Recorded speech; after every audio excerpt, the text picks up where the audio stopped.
If you have questions, please feel free to come here. We are just one family. Di lang ito mag-ulaw, good. Di lang ito ma-intimidate. Yes, ma'am. Hey, good afternoon, everyone.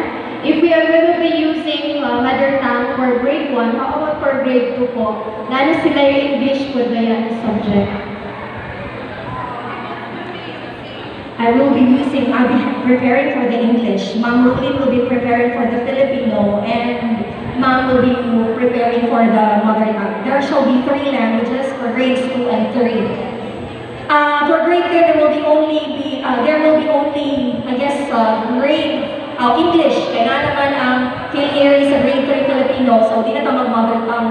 Pagka grade 3 ma'am, or mother tongue niya, pagka ma'am. Flat, naan.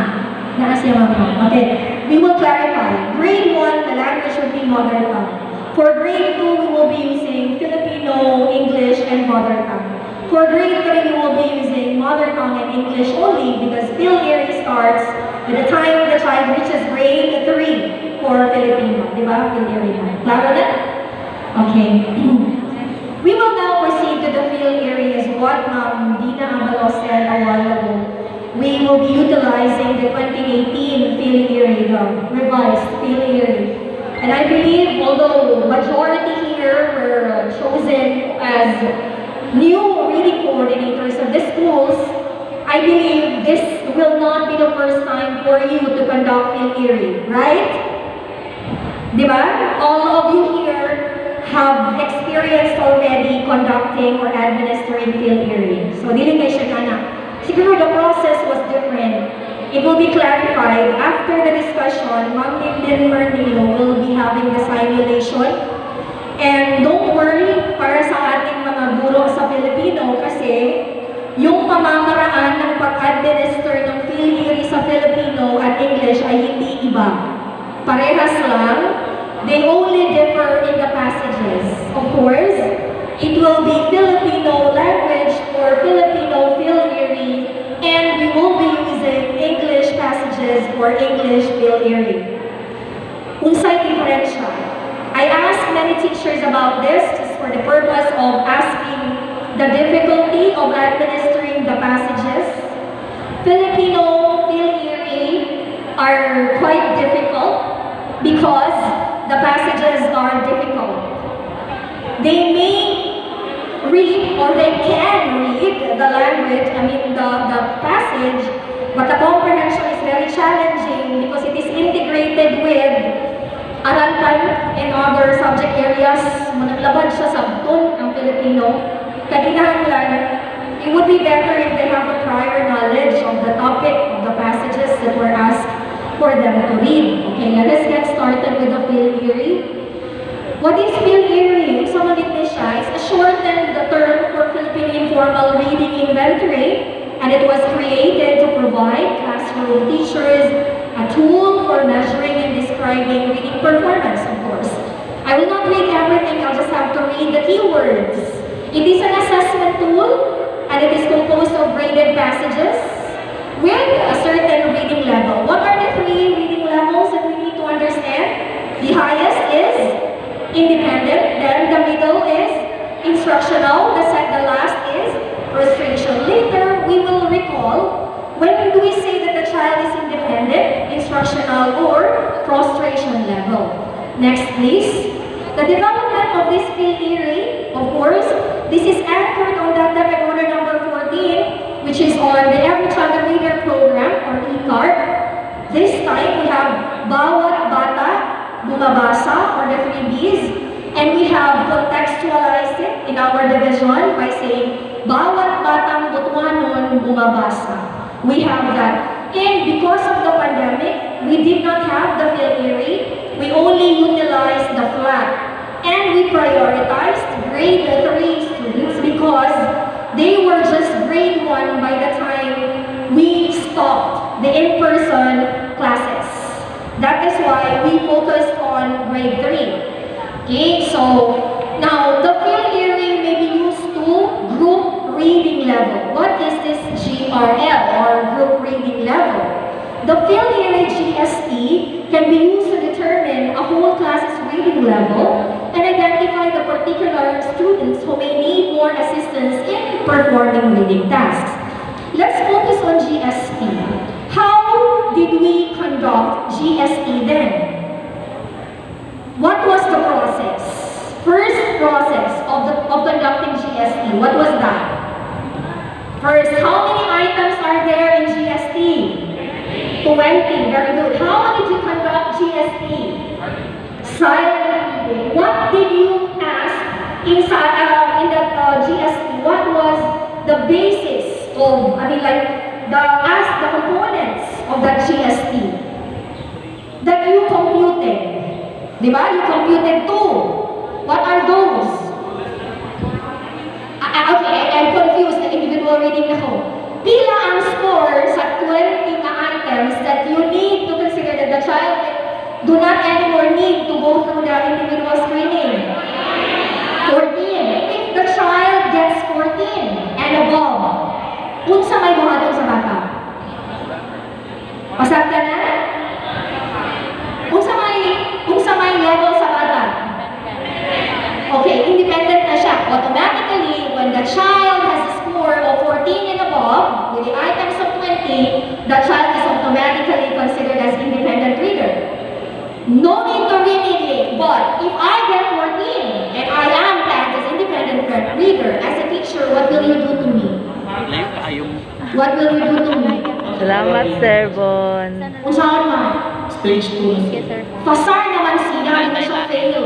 Usahan man? Magkano tuloy mo rin sa iya? Saan naman gamiton na material? Ako lang yung kabilo o frustrations ay Hindi naman siya frustration, independent naman siya, Besh. Dito sa ka mag-focus sa 14. Kita kay akong score, 14, 15, 16, and above. Perfect araw ko. Gusto na may buhatong sa ako. Na-independent naman ko. We have to clarify that. What material are you going to use when the field area has the passages below your reading level? Ang nasa libro, okay. We are going to have enhancement reading activity. Duha na dyan na, no? Duha, diferensya din na. One is from reading remediation and the other is enhancement program. You are going to give the child a higher level of reading material. We should not stop. If you have the SRI, isa na SRI din. Reading inventory, ganun itong color. Na ay red, na ay purple, na ay orange. Kasi nakaanak, huwag na nasangka yun, ano yung anadam? Kana, or mabasaw niya siya sa iyang higher na level, na grade 4 siya. 14 naman yung score. Nakaganti po niya namin siya activity pang grade 5, kaya nakatabang ka sa bata ana. Kaya ang bata, when we like to read, we become intelligent. When we are a reader, our level of intelligence is extended. Makabright mo din ang basa. Maayo po, pwede po. Okay, na may grade 6, I know. Pwede, sa iyang level, kung kaya mo niya, kaya mo pag-ibigyan mo lang, kita. Okay, wow po. Okay, that's correct. So, dili mo stop ha. So, kung 13 below, kung sa may makita po, may nag-advance ka, tas orientation for further assessment. Kung sa manang tulo, further assessments. Oral, tulo mo na. Tulo. Kung sa na, oral, silent, di ba ta? Ang duha, pwede wala. Optional, di ba? Di ba? You've been through this training already. Pwede ra wala ng duha. Oral reading na ito mag-focus. Okay, let us proceed. After the GST, may nag-take ka sila best 20 items. Hala, sa 40 ka bata, 9, 32, 13 below. So, dito sila sa individual reading test. Sige, na may 32, so 9, 8. Bilisan natin sila sigurohon. Ato sa they set aside at the moment, yung pamanta ng intervention, katusang 32 may atong himuon na ipaparticipate sa individual reading test. The individually administered field area graded passages can be used to determine whether a student is independent, instructional, or frustration for 3 types of reading skills. This was what I meant. Oral reading, silent reading, and listening comprehension. But the silent reading and the listening comprehension are both optional. We may or we may not utilize these two. So, in the individual reading level, in our individual administration of field area, automatically we have already 8 independent. Now, this time we will categorize them after we will conduct the test. Next, please.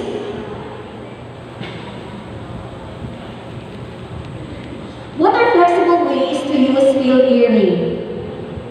Monitor growth response for intervention. Of course, we need to monitor as a teacher.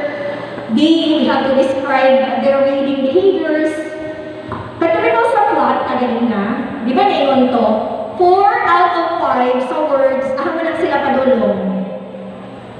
Word level or sentence level? Word siya. Kung ang bata sentence level, pila man ka sayok o pila man ka correct ang iyang kinahanglan maging. Ha? Sa sentence level? Pero remember that when we are going to utilize flat, kung ang bata ganing, sa pagtawag na, magbalik-balik bitaw o basa, hindi mo na siya ma-consider na yes, palulong sa paragraph. That's what I said to Alviola ISS when we had our orientation. You have to make sure that when the child reads the sentence, diretso, dili kayo the tree is stood in the garden. Dili. No. It should be straight. Confident siya mabasa. That's the moment we say, yes, she can be forwarded or moved to the next level, which is the paragraph level. Ingana ang sa plot. Now here, that is what we mean by describing reading behaviors. The recording of the students' oral reading behaviors during the conduct of the individual graded passages can help the teacher describe a student's reading performance. Basically, yes, of course. Mabasa mo naman nato sila. Where can we find the materials for field hearing? Sa manual? Okay. Does each district reading coordinator has the reading manual for field hearing? And I believe it can also be downloaded from the LRMDS portal. You can access that from the LRMDS. At kung panalo siguro na may posible 2018 pamangkod siya. So next, sir. Who needs to use field hearing? Grade 3 to 6 for Filipino and grades 4 to 7 for 6 for English. Kung saan na ito ang grade 7? Kung saan na ito ang grade 8, grade 9, grade 10 at ang senior high school? Balik kung saan na ito ang requirement. When are we supposed to conduct the GST? When are we going to administer the GST? When? October 2021. When are we going to conduct how do we administer? When do we administer the individual reading? After the November 10 to 11. When are we going to get your data for the pretest, the result? It's going to be November 20. Oo. Sure na din siya, mag-origin learning na to. November 20. For the template, dili sa kita maguna-una in the project, we will be providing the template of your report. Sa school, you will be providing a report to your district reading coordinator. And the reading coordinator of the district will be forwarding the consolidated report to us in the division. Wala something new. It's just that, klaruan lang yun nato kay lahi-lahi ang position sa column. Same lang din hapon. Number of enrollment, grades 3 to 12 for Filipino, pero beside na karon, saan na to si high school. Then grades 4 and 1 to 12 hapon na kay flat and children. So, ano na i-provide ang template? Sure yun na ang number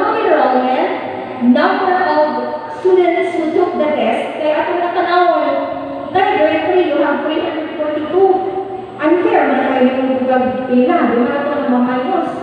Oo, percentage, ilang show.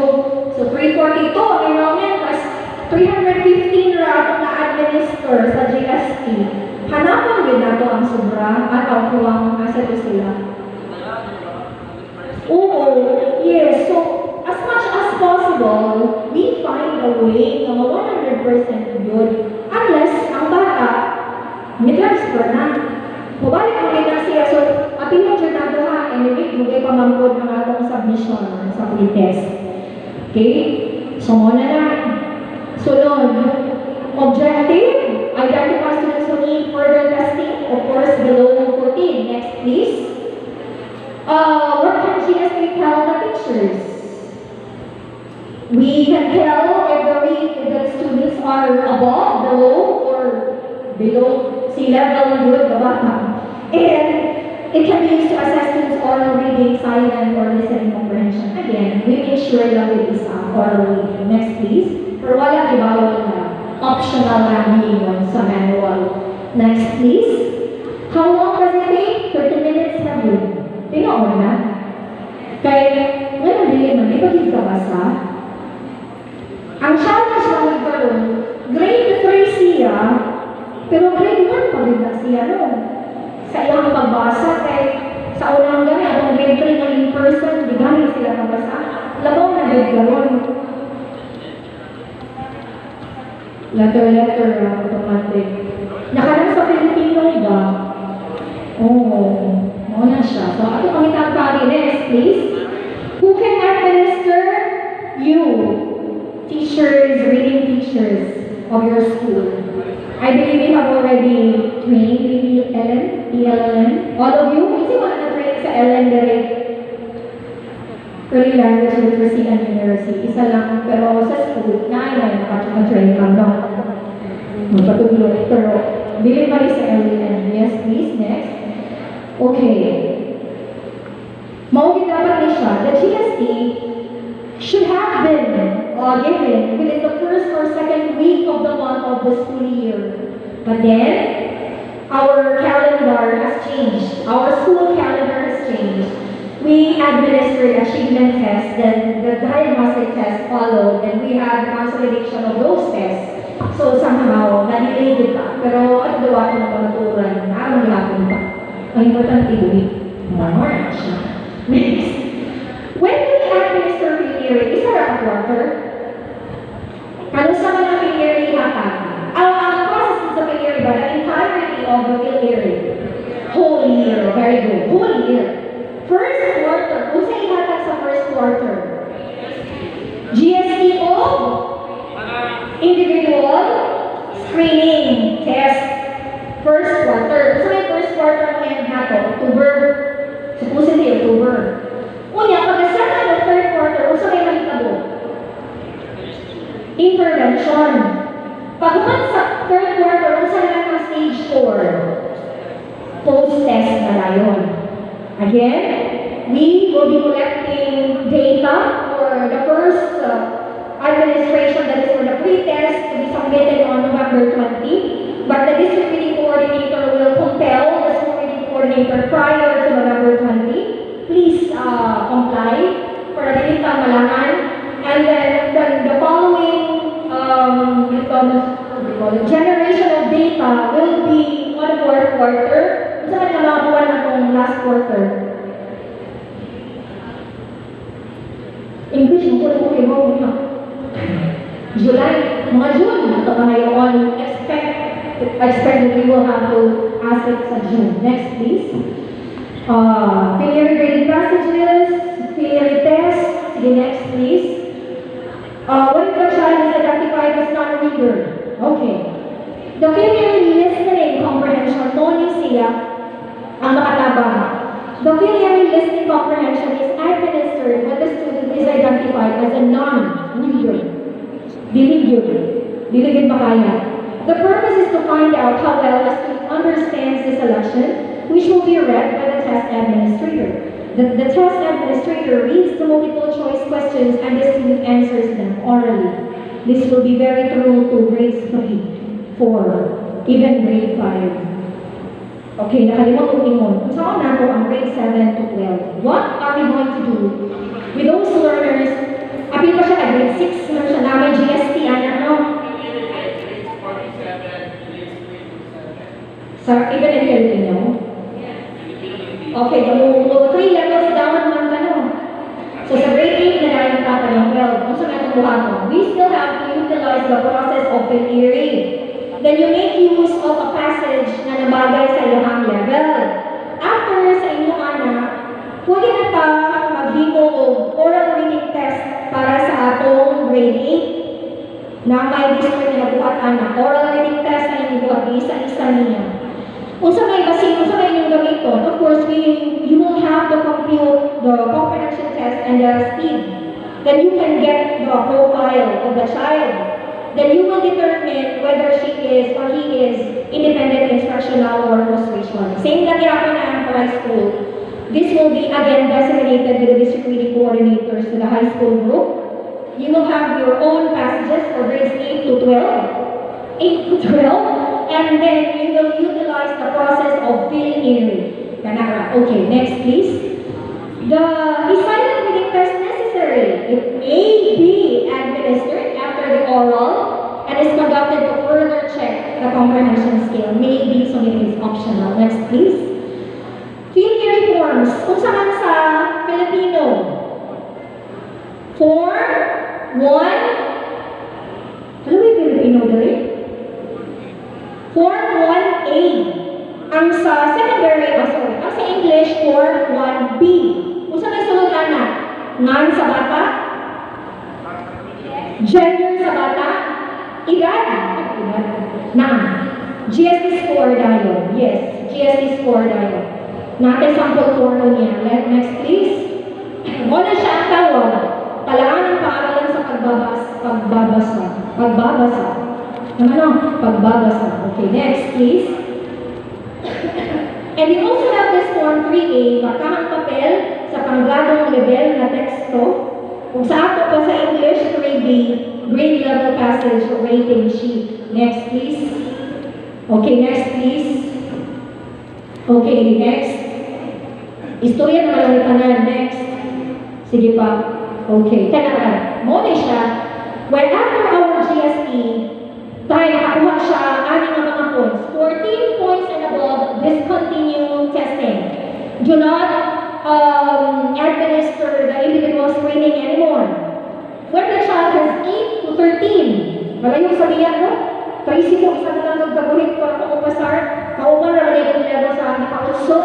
Ang buhaton mo, ang GST niya, adres ka, 2 grade levels lower. Kasi kung pasapot na niyo, I am a grade 6 pupil. My score is 9. What passage should I be what passage should be used by my teacher? Grade 4. Grade 4. 2 grade levels down. I am grade 5 and my score is 12. What level of reading passage should be used for me by my teacher? Grade 3. Okay, all right. Next. If your score is 0 to 7, I am grade 4. What level of reading passage should be used by my teacher to me? Grade 1. Kay tulungan. If I will be grade 3, hello? Masyak ka sa akin sa sige, babe. If I am grade 3 and my score in GST is 7, what passage should be used by my teacher? Mag-benchmark ka. Sa akin, grade 1. Grade 1. Kita mo shift. Kung flat, kung filary. Kung siya-siya, ito ipagpuan. Lain. Ano siya. So, grade 1 ang gamiton. Kaya last na siya ng grading level. I hope it's clear. Okay, next please. Upon completion of the administration of GST, mula dahil ito. Tayo, naka-GST. Nanadayin tayo i-report mo. Form 1A ang gamiton ng Filipino. Form 1B ang gamiton kung English. Sa inyong district reading coordinator na. Sure ko na ninyo. So now yung upat ka stages. The first test is the initial screening. Then, the administration of the graded passages. Di ba kaya sa individual screening, so may result, so may makita sa individual screening. Oral test na ano? Computo na lang na akong comprehension level, wala akong speed. Di ba? Oh, wala na siya, grade 3, grade 6 ko, nag-grade 3 ko. Sa grade 4. So, able siya i-identify kung ano yung level sa bata. Siguro, i-identify siya sa siya level, ang anak grade level. Kapasahan naman ito yung grade level. Kapasahan naman sa passage sa grade 4, kapasahan naman sa grade 5 yung passage. I-identify din mo, ang every grade level, yung sa siya ang reading level. May mga mistakes no. Oo. Oo na, happy siya. Ako po, kasagot. Ang Diyo, hindi ka po yung roster, Troy. Oh, okay, individual reading na. Ang ako score 13. Grade 4 ko, grade 6 man ko. Pabasahan ko ang oral reading ni Sir Troy. Pagbabasa niya ang gamit at itong miscues. Napuno ang kanan. Sus, hindi na ko ma-imagine. Pila pinakaroon. Isa ka paragraph lang ba? Yung kada word, butangan hindi mong symbol. Sus, kanan man. So, frustration. Oh, di ba na rin kapakaroon doon sa iyang level. Plus the speed test. Ano ba yung speed test? Total number of words of minutes na nabasa over total number of words. Alam ko na derivative, mga ba na? Sayot ko ba? Next please. Next please. Sige pa sir. Okay. Computing oral reading score. Example. Petro's performance in oral reading. Importante ang number of words sa passage. Yung 65. Yung miscues niya yung sayo, 15. 15 yung sayo. Ito ba yung balis-balisan dito? Substitution, insertion, so parang sila. Okay, kanang self-correct. Consider na siya mali. Kanang siya stood. Is that a mali or no? Is self-correction of word considered as a mistake? Is it considered as a miscue? Dili mo siya ihapon first. Dili ba? Sabi na siya, correct sa yourself, siya bitaw na correct. Okay na palihan ka pinta. Okay? Again, like the child self-corrects the word that he or she utters, do not count it as a miscue. Only the other items. You will see what are these. Next please. Next please. Sige pa. Okay, then we are supposed to consider also recording the speed and the rate. How do we do that? How do we compute the reading speed? Is the number of words read over reading time in seconds times 60 by 61 minute man.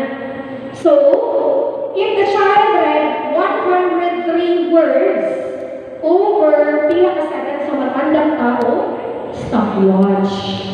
Pwede rin sa cellphone. Naman po yung number. O, pwede po. Strategy.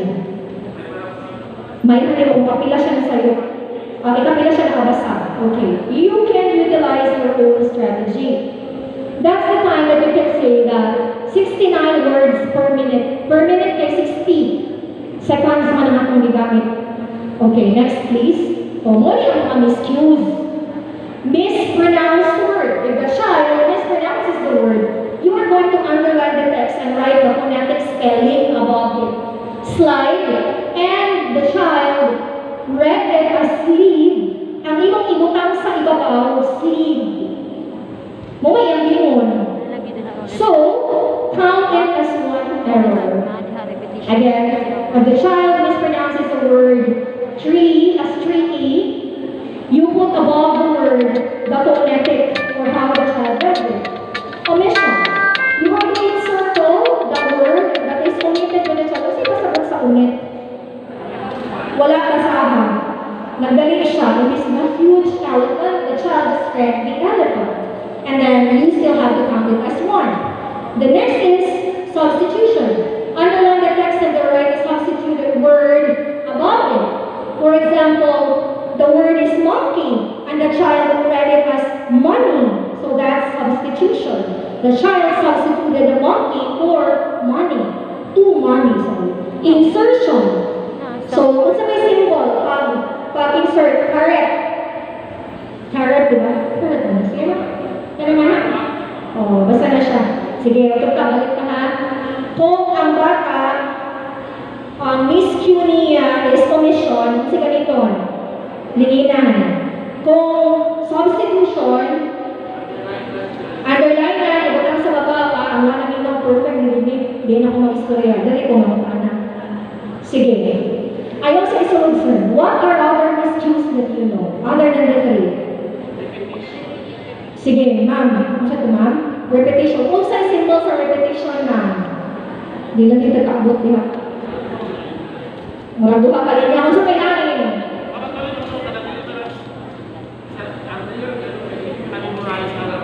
Kami sa buhat ko ng kalawang miscuse kaya pas dili kapas sa bata ang ay sa bata kayo sa mission ito ang bata ang yung sinabi ng iba ang walang tataas ng isip ko sa makati mo lang niya ang lang ang dinadagdagan or hindi na mga miscuse para mo identify ang mission mo na kung ano siya mission mo na sa education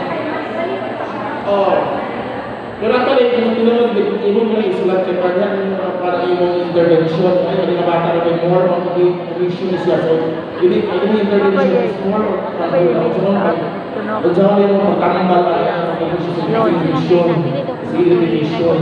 Pero kami, ang intervention, ano lang sa general ka na ng skills. Yes. I got the point of Sir Troy. The point is that you no longer consider or memorize those symbols for miscues, or as long as you memorize all the miscues based on the failure standard. But I also adhere to what you say, Sir Troy, that it would be very important to know the specific miscue of a child so that we can treat specifically the weakness of the child. Yang mistake.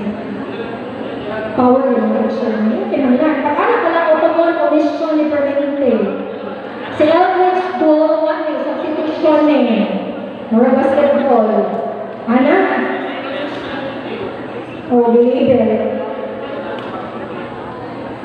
Isa may mo oppose ang resulting ni Sir Troy. Di na pinahon. Isa may rejoinder. Check ang din ni Sir Troy. Isang pulo, hulo ko ng bata mo. Nakapag may oras. Pagpuputulin ko siya na may speed. Sige ma'am, sige si Ma'am Teresa. Ganyan lang mga bigay. Papasok na yun. Hi, good afternoon. Another question, ma'am. How about ang mga students na nag-neglect sila of punctuation marks? Can we consider it under omission? And how about kananan mga letters na wala nila? Because in our school, we considered it omission. For example, kaysa amo, ibahay na yung mga letters na wala niya di-appeal o basa, that is omission. And kaya mga period o comma, that is omission.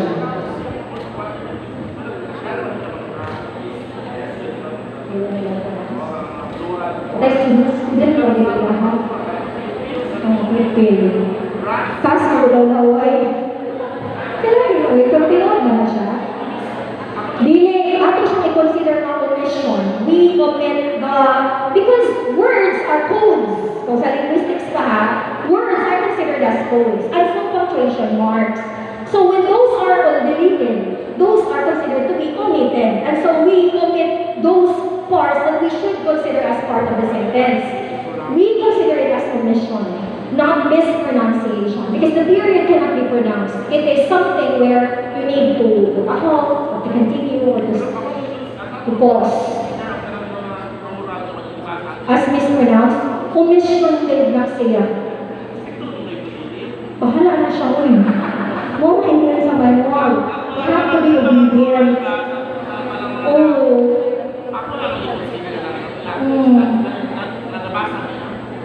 Bukan kayak saya kemarin di sana pasar.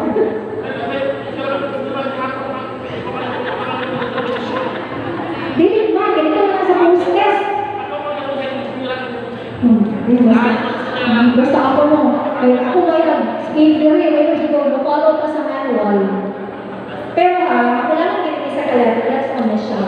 And kung ang tama wala na follow ang period, it's still omission. You omit niya. Sa flat ha, sa paragraph level, di ba, paragraph level, story level, every man. Dili kayo na kung mga bata, huwag ka na break, ayaw din na yung ato sa paragraph, that's wrong. Sige na siya babasa ng paragraph, huwag na siya i-break. Dili siya pwede ma-consider na, go to the next na, dili. Kung ito natin ba, ako na lang grade 8, sige mo siya basa, wala yung mga.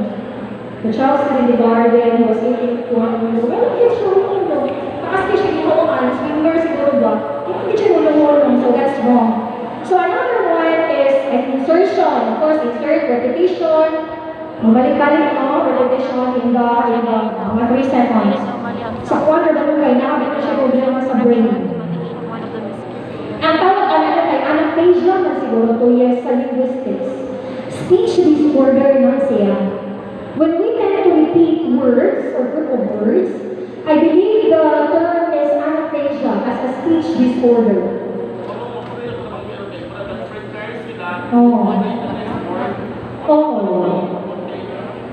Advance ang ilang una-una. Yes. Yes, there are speech disorders. Kaya itong mga 3 seconds. Bisang sa ato mga mature na mga anak ikaw, speech disorder na sila. So dili siya na-consider na okay, miscue siya. Then, transposition. So nga transposition. By the girl is pretty. Is girl pretty? Transpose. And reversal. Ano po reversal? So na speech disorder din. Dyslexic. Dyslexia. Ang B, basahin niya D. Ang P, iyan mo D. Dyslexic. Meron na sila mga behavior problem. Mga speech disorders in psychology is accompanied or related to their behavioral problems also.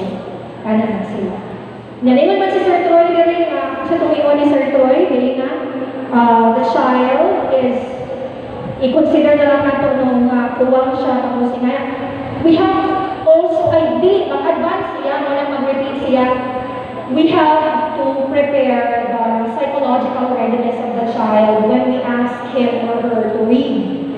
We should make it a point that there is no such thing as discrimination. When we pull out the child from the group and say, mag-individual reading test na kaganan, we show care because as teachers, although we are not in the churches, we also have to show pastoral care to our learners. And I already shared this to one of the meetings in Abizanay, I believe, or in history, that when the child shows something or ill, like bisipon siya or whatever, pwede na hawa, pagsikwas dito, ayaw anak. Pagkasunod na lang mga sarili na nabalik sa imo. Pag-ano lang ang tissue, tabaki ba? Pag-ano lang ang tissue, langga, pagsikwas sa lawas ka, balik na ready na ka. Kaya mo manang ito mo sa atong grades 1 to 3, sa grade 6, sige hamos, kabasa ko. Nya, kamunda kami nato, nagkapoy ng tanong. Kasama ko ba? Balik-balik ka, pinangaw, hindi ko, binutod na sa imo, hindi ko kasabot. Hawa na lang. Ayaw na lang sa laga o niya, nasunod na punta. Hindi lang po sila insulto mo. Kaya balik mo na sa ato. When you are a good teacher, you will not have a problem to your child. Maayo yung pagpadako sa ilalay. Mo maniging na indulgence na po atong mga bata. Huwag man ka na-picture para sa sulubot. Una, na-picture ka kay, this is a calling. So kung may problema sa bata na, binili na itong maber, kumuha na lang ka. Pakita na lang pamamisa. Ayaw lang sa pusa. Next. Muna siya ang summary. Sige sir. Types of miscues. Ikunin mo. Number of miscues. Pila ka mispronunciation. Ikunin mo ng tanan. Sige sir. Next please. Next please. Computing is comprehension. Mamaya siya. Pero na may britso ani. Hindi nakaka-compute. Na may table ani. Next ka na. Di na kailangan ng compute because you are provided with the table. Your disciplinary coordinators have this. Nahilaan. For example, there are 5 questions. Ang answer sa bata, correct, 3 lang. So 60% siya, automatic, naman din ha.